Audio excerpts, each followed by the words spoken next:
I know you're out there. I can feel you now. I don't know the future. I didn't come here to tell you how this is going to end. I came here to tell you how it's going to begin. I'm going to hang up this phone, and then I'm going to show these people what you don't want them to see.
It wasn't that long ago that those who claimed that there was a massive paedophile ring involving officials in the highest levels of government were written off as conspiracy theorists and kooks.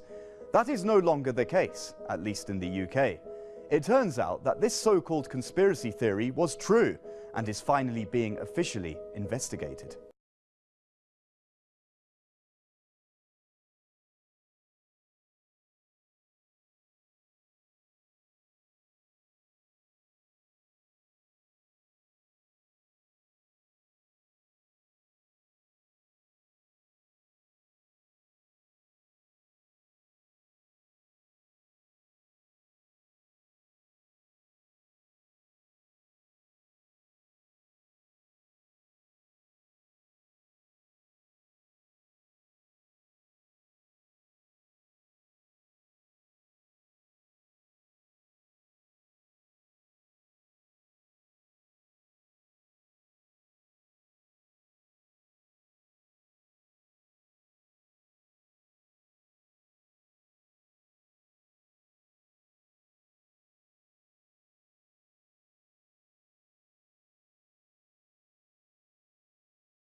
I've heard stories of a strange, haunted-looking figure walking the corridors of broadcasting house late at night, making a weird, wailing noise.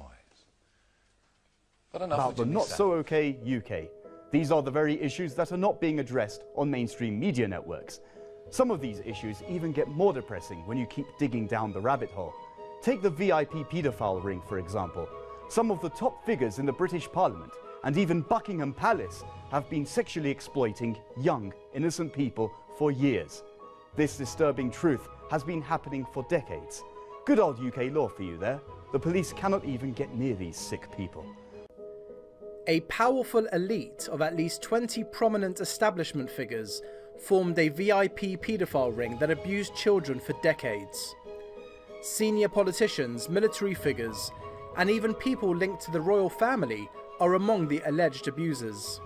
Peter McKelvey, the former child protection officer who first raised the alarm about high-profile individuals engaged in child sex abuse, said that their campaign of abuse may have been going on for as long as 65 years. Over the years we've received many allegations of abuse at the highest levels of government. Past prime ministers, past senior members of the British cabinet have been mentioned as abusing children. It doesn't get much worse than that. We're talking about the worst kind of crime committed by the people who are supposed to be running the country. A teenage boy working at Buckingham Palace revealed he was groomed and sexually abused by a VIP paedophile ring there. The lad was also assaulted at the royal family's Scottish retreat Balmoral. In a heartbreaking note, the boy, then just 16, told how he was the victim of exploitation of the highest order. The disturbing account was passed directly to the then Home Secretary Leon Britton, but he ruled it was not practical to investigate. Palace officials have already been linked to the notorious brothel, the Elm Guest House in southwest London.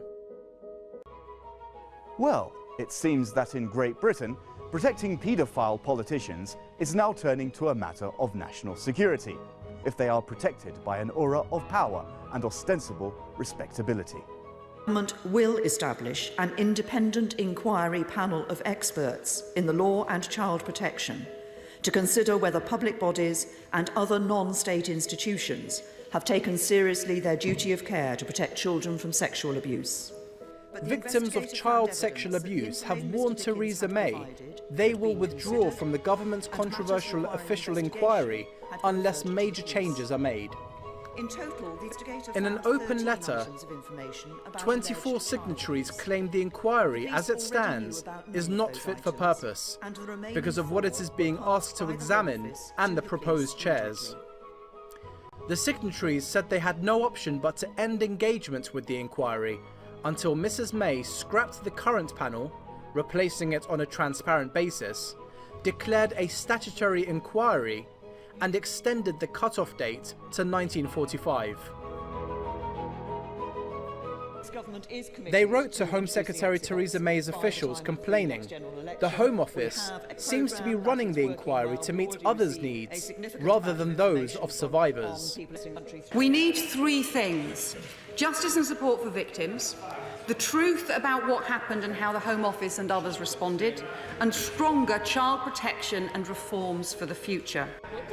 After the release of a report into Home Office cover-ups last month, Mr. Cameron seemed to dismiss survivors' concerns, saying some who've been looking for conspiracy theories will have to look elsewhere. I blame them as much as I do my perpetrators. To ensure no powerful culprits escape justice. However, victims' calls fell on deaf ears, and May snubbed sex abuse victims for trip to Brussels. She skipped the emotional meeting where victims were demanding that the troubled historical abuse inquiry starts as soon as possible. Just a reminder, the royal family is granted absolute protection from public scrutiny in a controversial legal reform designed to draw a veil of secrecy over the affairs of the Queen, Prince Charles and Prince William. With the elite paedophile ring now being exposed in the UK, all roads are leading to the British royal family. Some claim this law was passed to keep this connection hidden, but as we now know, Prince Charles's favourite was Jimmy Savile, who is the biggest paedophile and necrophiliac in modern British history.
Intriguing answers started appearing in the early 90s when researchers pinpointed receptors in the brain and the body that bind with the cannabinoids. Receptors can be described as locks on the surface of a cell, and when the correct key binds with the correct lock or receptor, it opens the door and delivers messages.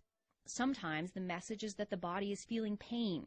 Other times the message may be that there's an invader and the immune system must attack. Scientists located two receptors, cannabinoid receptors, one called the CB1 receptor, mainly in the brain, and the other is the CB2 receptor, which is mainly in cells of the immune system. The CB1 receptors are extremely abundant in the brain, but they're also found all over the body in the major organs, the heart, the liver, kidneys, and pancreas. As the CB2 receptor can act like a target for the cannabinoids. Once they bind with the receptor, they can tell the cancer cell to die. So basically telling the cells basically to commit suicide, and that's what they do. And we demonstrated that that would be the mechanism by which the cannabinoids can kill the cancer, and therefore it can be used effectively as an anti-cancer agent. Dr. Nagar-Katti and his researchers were able to eradicate almost 100% of the cancer in test tubes.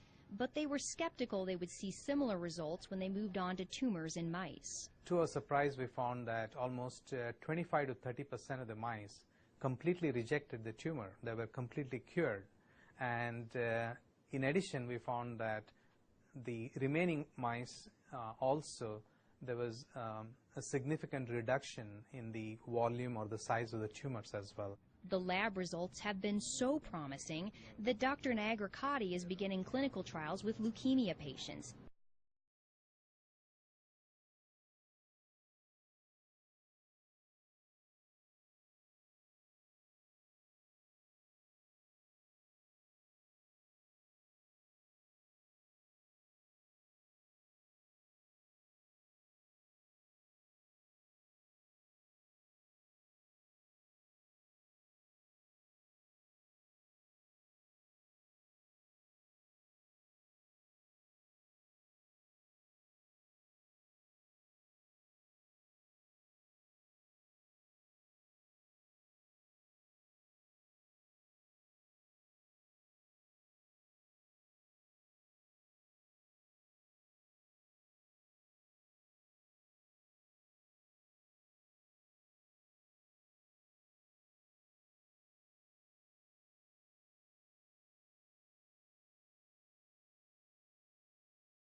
Last week, the U.S. Congress passed a bill which repeals posse comitatus, which means that we have now institutionalized and codified martial law.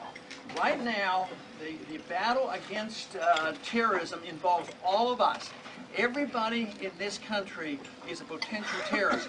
And the words that they use in there to bring everybody in as a potential terrorist is any associated forces, which means that if you happen to visit a website, happen to attend a meeting, happen to do one association, you can be accused of being a terrorist, and the bill says you have no right to a lawyer. They've been abusive of this for many years, but now it's been codified. And this president, just about a year ago, announced that some of these bad people, even though they're American citizens, don't deserve even charges, that they can now be assassinated. We should be consciously aware of terrorism and deal with it, but to say that we're at war with the world and we can send a drone missile and send our troops any place we want is very, very dangerous. And endless wars and tackling civil liberties. This Patriot Act is not very patriotic, let me tell you. It's an invasion of your privacy, and I often wonder how many members of Congress would have voted for the Patriot Act if it would have been called the repeal of the Fourth Amendment. Big government is alive and well, but the grassroots are waking up. Men in Kevlar vests and helmets, camouflage, carrying automatic rifles, moving in tactical armored vehicles. These aren't American troops on the battlefield, but police in Ferguson. One observer says he thought he saw police in an MRAP. An MRAP is a mine-resistant ambush-protected vehicle. It's built to withstand armor-piercing bombs. This is not something that we need in American communities. But Kara Dansky of the ACLU says more than 500 MRAPs have made their way from Afghanistan and Iraq to local police forces in America just over the past couple of years, called the excessive militarization of American policing. Indications of that are everywhere in Ferguson. Police in these towns are getting much of this combat equipment free of charge from the Pentagon. The Defense Department says just in 2013, nearly $450 million worth of military equipment was given to law enforcement. But police departments throughout Missouri, which are assisting in Ferguson, got 20 MRAPs and hundreds of M16 rifles in recent years. Critics say often when they get these weapons, policemen's attitudes change. Bring it! All you bring it! Increasingly, the police are trained to view the people in the communities that they're supposed to be protecting and serving as enemies. There's like police overreacting when conducting minor operations like serving search warrants. They will drive up in an armored personnel carrier, raid a person's home, holding assault rifles, holding people at gunpoint, yelling at everyone to get on the floor. This is an extremely traumatic experience, and we've seen over and over again situations like this where people are traumatized and sometimes people are injured and killed.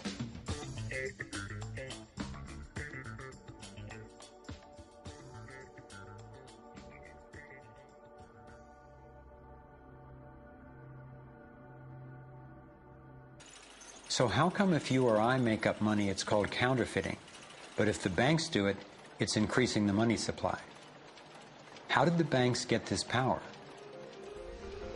This is Jekyll Island, where in 1910, representatives from the Rockefellers, Rothschilds, Morgans, and other private bankers gathered secretly to draft the legislation that would create the Federal Reserve.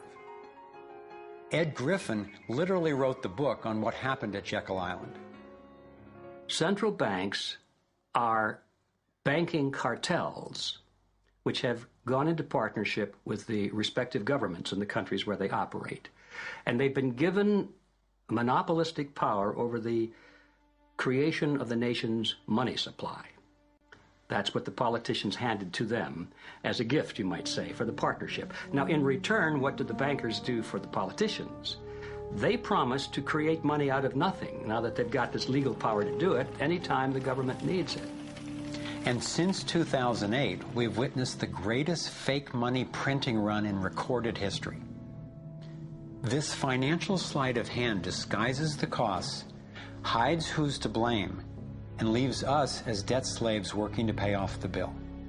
I found it revealing that in the same year the Federal Reserve was founded, 1913, the Internal Revenue Service was also established. An income tax was then instigated so you and I would have to pay the politicians' debt plus interest to the bankers. The problem is we have a privately owned central bank system in the United States disguised as a government-owned system. Now, if you look in the telephone book here in the Washington, D.C. area, you look up for Federal Reserve in the blue government pages, it's not there. It's in the white pages right next to Federal Express. It's a privately owned central bank. What proper relationship, what should be the proper relationship between a chairman of the Fed and a president of the United States? Well, first of all, the Federal Reserve is an independent agency, and that means basically that there is no other agency of government which can overrule actions that we take. There is no other agency of government which can overrule actions that we take. We have a private bank that prints money on behalf of the Treasury. The Federal Reserve prints money on a debt-based system which creates scarcity. But it puts a group of insiders in a position of having access to all the data about the economy when we don't. So you have a small group of bankers who understand the data on how the money works in the economy, and it gives them the ability to print money in a way that the insiders are protected and everybody else is trained. And they don't like it when people blow their cover. After Catherine began exposing government corruption at the highest levels, the FBI raided her company and seized its assets. She was dragged through the courts for 10 years before being found innocent. So we've got the Federal Reserve, a privately owned corporation with a monopoly on creating money, but with no accountability, backed up by a government with a monopoly on force. The country got sold on the Fed as an institution that would help stabilize the economy and remain independent of politics. But in fact, in close to a century of existence, the Federal Reserve has done just the opposite. Since they took charge, we've been robbed through inflation, and the purchasing power of the dollar has declined more than 96%. And the wealth gap makes it clear most of the money is going to a very few. Only 16 years after the Federal Reserve was in power, America experienced the Great Depression. My research revealed that before the big crash in 1929, the elite bankers pulled their money out of the stock market. After the crash, they used that money to buy up cheap stocks and smaller failing banks for pennies on the dollar. Among the bankers who consolidated their wealth this way were the Rothschilds, Rockefellers, biggest banks, including Bank of America, Citigroup, and Chase, controlled by the Rothschilds, Rockefellers, and Morgans, were bundling and trading bad loans that they knew would eventually fail. It's like putting rotten oranges in a box and selling them as grade AAA. The bundlers of the debt knew it was only a matter of time before someone would open that box and see that the content was worthless, since they were the ones who packed the boxes in the first place. When the rotten oranges, what we hear about as unsound loans, derivatives, and credit default swaps, were finally discovered, everyone was impacted. People lost their homes, their jobs, their businesses, and their retirements. Meanwhile, the biggest banks who created the problem in the first place were the ones who got bailed out. Why would the Federal Reserve give trillions to the banks, even though the majority of Americans were against bailing them out? And why not help those most in need rather than the perpetrators of the financial collapse? My research led me to believe that the same people who created the Federal Reserve, the Rothschilds, the Rockefellers, and the Morgans, still control it, and they use this scheme to bail themselves out at our expense. Many of the banks created are still the most powerful lobby on Capitol Hill, and they, frankly, own the place. Stage one, it's like throwing a fishing line out. Stage one, you put lots of money, units of exchange, into circulation. You do this by pushing interest rates down, by making lots of loans. This is the part of the cycle we call a boom. Because there's lots of units of exchange in circulation, there's lots of money changing hands. That generates lots of economic activity. That generates jobs. And as more and more money is spent, there's more demand. So companies take out more loans of fresh air money to increase their production. People get confident in their everyday lives. Hey, you know, I work for this company. They've got lots of orders. It's really going great. My job's safe. I tell you what, we can have a bigger house. Then they start to change it. What they do is they pull the fishing line in. They push interest rates up. Now, fewer people, are taking out loans, and they make the criteria for having a loan from the bank stronger anyway. And also, now, as interest rates have gone up, a larger part of people's income is going to pay back the extra interest and not being circulated in buying things. Suddenly, there's nothing like as much money in circulation, and therefore, fewer things are being bought. Companies start to go down in terms of their profits. They start to shed jobs, and they start to go out of business. People lose their jobs, they can't pay the mortgage anymore of the big house they took out in the good times. Because of that. Now They will never be as strong or as fast to reel the fishing line in, because as they go bankrupt, companies and individuals, What are you trying to tell me? the banks get the real wealth, the property, the land, the resources that they had signed to them Trying to for tell you lending when you're ready. merely figures on a screen. Now this economic cycle of fishing line out, fishing line back, lots of units in circulation, pull them in, has been going on for centuries. And what it's done, it's stolen and accumulated the real wealth of the world in the hands of the few.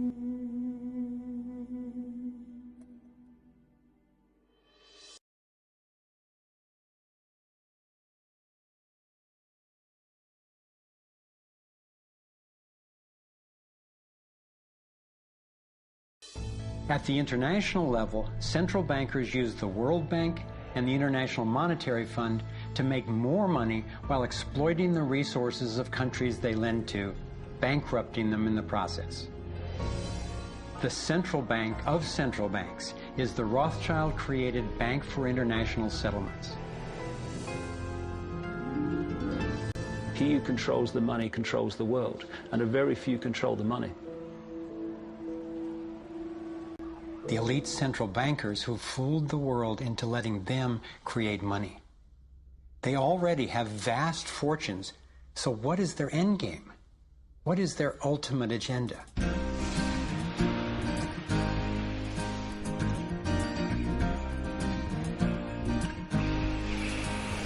World wars change worlds, and if you have a global agenda, then global problems allow you to offer global solutions.